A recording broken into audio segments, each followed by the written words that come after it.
Hi guys, my name is David and welcome back to my channel. Today I am going to be reviewing a book that is based on a movie that we all watched as children, well most of us anyway, and that book being called The Neverending Story by Michael Ende. Now I did this as a buddy read with Bad from Bad is Rad 2, and we both really enjoyed this book. I was a bit ahead of her in the book, and she was a bit behind.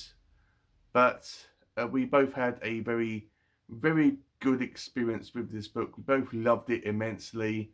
I will have a link down below in the description to her video on this book whenever that is supplied to me. And yeah, I would highly recommend you go and check out her video and give her a like and a subscribe as well. So this is the first time I have ever read The Neverending Story. As I said, I grew up watching this movie and it was something that I was very familiar with. I knew exactly what I was getting myself into. And I even knew about the author absolutely despising the movie, and also the fact that supposedly half the book was only adapted into the movie itself. So when I was thinking about how I was going to do a video about the Neverending Story, I thought, okay, there's only one way for me to do this novel justice in my own way, and that is to do a series of 3 videos. Yes, this is going to be split up into 3 parts. Part 1 is going to be focusing on the first half of the book, which is based on a movie which we all know and love. And this part is going to be kind of on the perspective of someone that's actually watched the movie and has some knowledge of the story itself. The second part is going to be on the second half of the book, the stuff that was completely left out of the movie. And the third part is going to be my thoughts about the adaptation or adaptations of this book, because there are many. I know this is probably going to be a bit overboard, but in my mind, this is the only way for me to be talking about this book and to do it justice. So this is going to be my own thoughts and feelings as always, and this is going to be, I mean, because I've got to talk about the story, I am going to be mentioning minor spoilers, but I won't be spoiling the overall story for you. So I won't be mentioning major spoilers, but I might be mentioning minor, small spoilers. So this book revolves around our main character called Bastian. Now, Bastian is a very unpopular young boy. He's at a school where absolutely everyone, I wouldn't say hates him, but he's really disliked. His teachers don't like him at all. They're always picking on him. They're always putting him on the spot, asking him all these questions. And when he doesn't get them right, the teachers kind of make fun of him and look down on him and kind of ridicule him amongst the whole class. He has no friends whatsoever. Everyone finds him weird and he's socially awkward. Even when he's doing physical activities, as we are, as we find out that he isn't very good in that area because he's so overweight. People kind of make fun of him because he's not the most athletic or sporty kid ever. So everyone's always making fun of him, and he's kind of isolated within himself. He loves reading and he kind of has introverted himself and only lives in these kind of imaginary worlds, and he kind of shrinks and like finds solace in books. His mother has recently passed away, and this has left a kind of a wall between him and his father. His father is very, very stone cold, distant, emotionless. We don't find out too much about him at the start, but he doesn't really have that communication with him and his son. There there was no father-son bonding there. So Bastian is truly alone. So at the start of the book, he runs into a bookshop because some bullies are chasing him. Like the movie, we actually see the bullies, but in the book, we don't physically see them, which, to be honest, we don't need to. Uh, we can just like fill in the blanks. Okay, it was chased in by some bullies. We don't have to see them. And he finds this like old man, Mr. Coriander, who owns this bookshop, which is completely empty. And Bastian comes across a book called the Neverending Story, and he takes the book and he goes into the attic of his school, and he reads it. And what he reads about this mystical world called Fantastica. Now, in the movie, it's called Fantasia, but in the book, it is called Fantastica.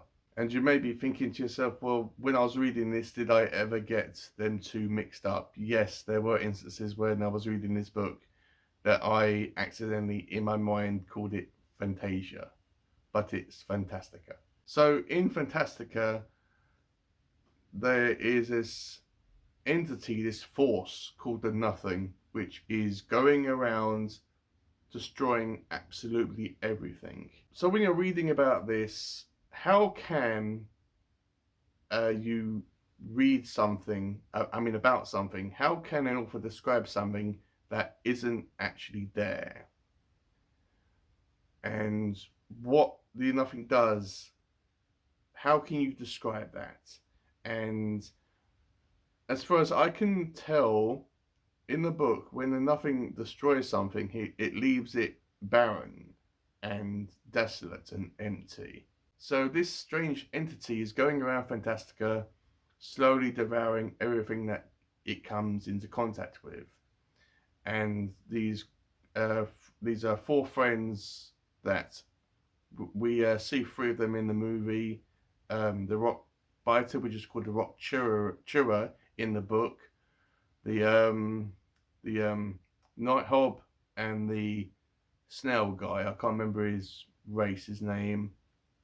And we also see a kind of a fairy called the Willow Wisp or something, pretty much like a fairy. And they go to the Ivory Tower, which is the kind of center of Fantastica, to see the childlike empress, which is the ruler of Fantastica, to ask her what to actually do, to ask her for help about how to defeat the Nothing, what is the Nothing, and what's going on. But when they get there, the childlike empress is sick, she's not feeling well, and an individual is tasked with helping her and trying to save Fantastica from this unstoppable entity. And that character is Atreyu. Now, Atreyu in the book, for one thing, he isn't at the Ivory Tower. He is with his tribe, who are called the Greenskins. Now, the appearance of Atreyu in the book, he has got pale green skin and blue hair. But he isn't at the Ivory Tower.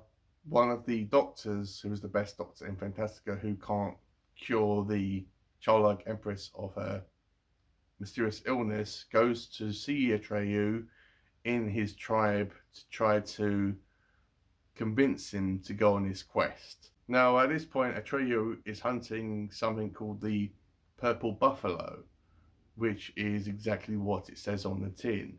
To kill, for this tribe, for someone to kill a purple buffalo is extremely important. It's kind of that next step to becoming a man. So Atreyu is called away from doing this to go on his quest because someone from the Ivory Tower this doctor goes to his tribe and convinces him to go on this journey. And yes, he does have a horse called Artax. Now, Artax does speak. The horse speaks, and you may be thinking to yourself, "Oh, that's going to be irritating as hell. It's going to be talking and making commentary on everything." I'm pretty sure that Artax only has like a couple of scenes where he talks. When they go into the swamps of sadness, if you've seen the movie, you know the scene where Artax succumbs to the sadness and sinks and gets killed. But in the book, Artax speaks to Atreyu and tells him that he wants to die, that he wants to like give up, and for Atreyu, his master, to carry on without him. And Artax kind of takes this sacrifice in order to save his master. That's as far as I think about it. In the movie, I was thinking to myself, well, Atreyu does look very upset and very sad. So how come he's not sinking in the swamps of sadness? Well, in the book, the Orin, which was given to him, not from the childlike empress, but by this doctor, is a symbol of the childlike empress, which he hangs around his neck. Now, anyone that's wearing Orin, or the gem, which is sometimes referred to as, even though I'm pretty sure it doesn't have any jewels or gems in it. But this Orin, whenever someone sees someone wearing it, it's like good enough for being a representative of the childlike empress. And the childlike empress is like kind of the ruler of this whole world. She's implied to be the first one, and she loves everyone regardless about whether they're good or evil. And she has all this power, but she never uses it. And the Orient is kind of suggested about having all these strange mystical powers and abilities, but no one knows what the Orient can actually do. So when Atreyu is in the swamp of sadness, after losing his horse Artax, the Orient protects him from succumbing to the same fate. So he comes across this the turtle, Morla, who is even more depressed and more sulky than she was in the movie, and she just wants to give up. She's given up on life. She's given up on herself, and even though she knows about the nothing, she just doesn't care. And but unlike the movie where she's always sneezing, she's allergic to Atreyu. She's not sneezing at all in the book, but she tells Atreyu that there's this kind of like mystical force in Fantastica called the Oracle, or the Southern Oracle rather. When he's going towards this new location, he comes across this giant spider web where this luck dragon called Falcor is trapped, and he goes to try to rescue Valcor. Now, at this point, Bastian is still reading the book, and the book is structured where it's like has parts of it where you're reading about Fantastica and about Atreyu's journey and quest, and then it cuts back to what Bastian is doing and experiencing with this book and what's going on and all that stuff, and it kind of like hops from one perspective to the next. It's not jarring or anything like that. But you may be, but you may remember in the movie when Bastian screams when first seeing Morla and Atreyu hear the scream in their real world or in their world, and but this happens when Bastian first sees this spider that's got Falcor trapped in its web. And yeah, the same concept they hear Bastian screaming in Fantastica. So that's kind of that nod to the reader that Bastian has some sort of connection between his world and Fantastica, and he's more involved in the book than simply reading it. Because that's what this book is about. It's a love story towards readers and to stories in general. It's a love story between them two things that we all know and do and love every single day of our lives. So after Atreyu frees Falkor, they go to the Southern Oracle, and yes, the married gnome couple are there, more or less the same as what they were in the movie. Falkor is the same from the book to the movie, but we don't really see much of Falkor. He's not as prominent as he was in the movie.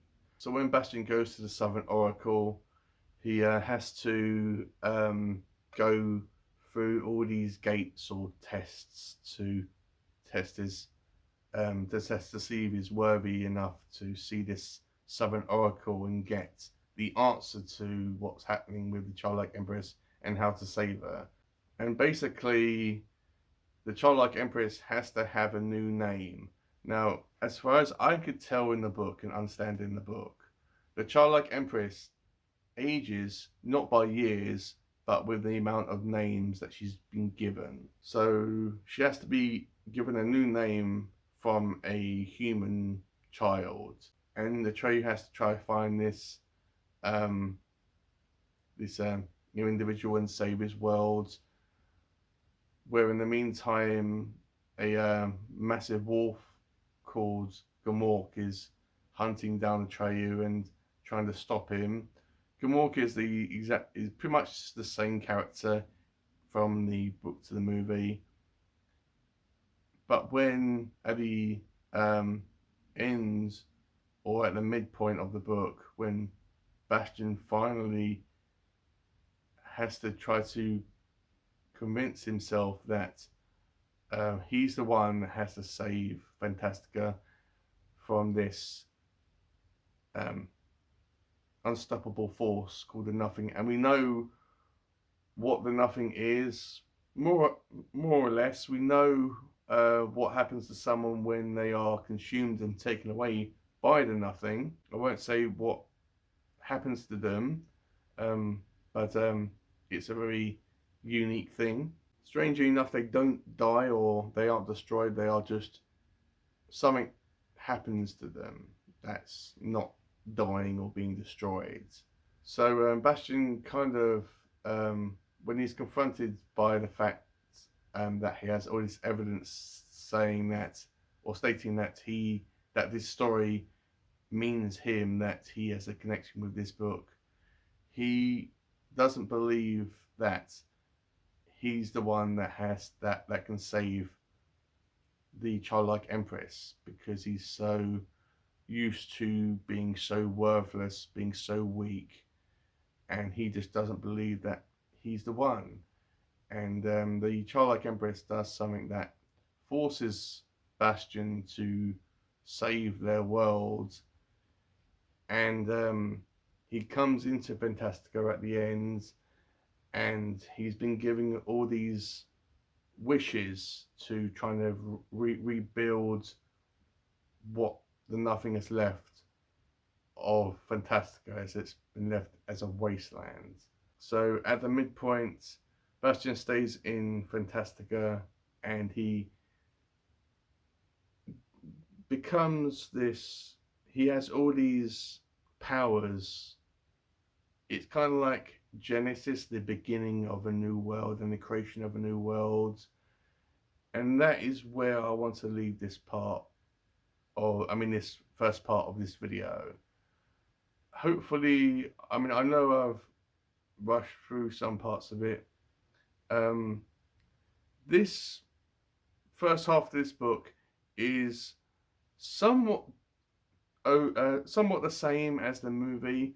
Think about if this first half of this book was written on a bunch of paper with a pen and was left out in the rain, and it was windy, half the pages got blown away, a bunch of the words got washed out by rain, and then it was found the very next day, photocopied 1,000 times, and then that was the script of the movie.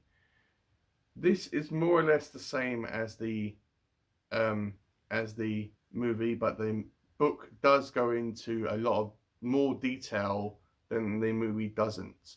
The movie makes it more child friendly when the book is more grown up and it's not all like mystical and all like you know airy fairy, or I don't know, but the book is a lot better than the movie, the first half of the movie. Um, and I really enjoyed it. It was, I mean, I could understand why Michael was upset with how the movie ended up. The movie, as I said, is just a bare bones of what the first part of the movie was and is. So some events happen differently. Some characters say and do things that they didn't do in the movie, or other characters did in the movie, and elements that about characters are completely like glossed over and just forgotten about.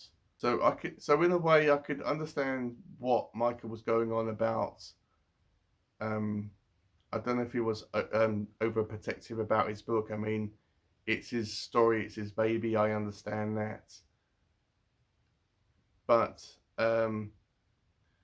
as a movie that I watched when I was a small boy, and I still watch, I still enjoy it.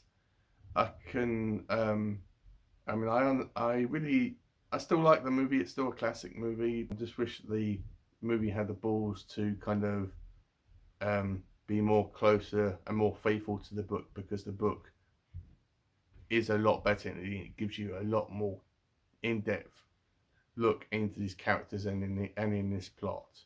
So that is only the first half of the book, which the movies, which the first movie is based on. Um, so in the next part, which is probably going to be coming out the same day as this one, I'll get all these parts out coming out more or less the same, either on the same day or close enough to the same day. But in the second part, I will be talking about what happens in the second half of the book. So thank you for watching.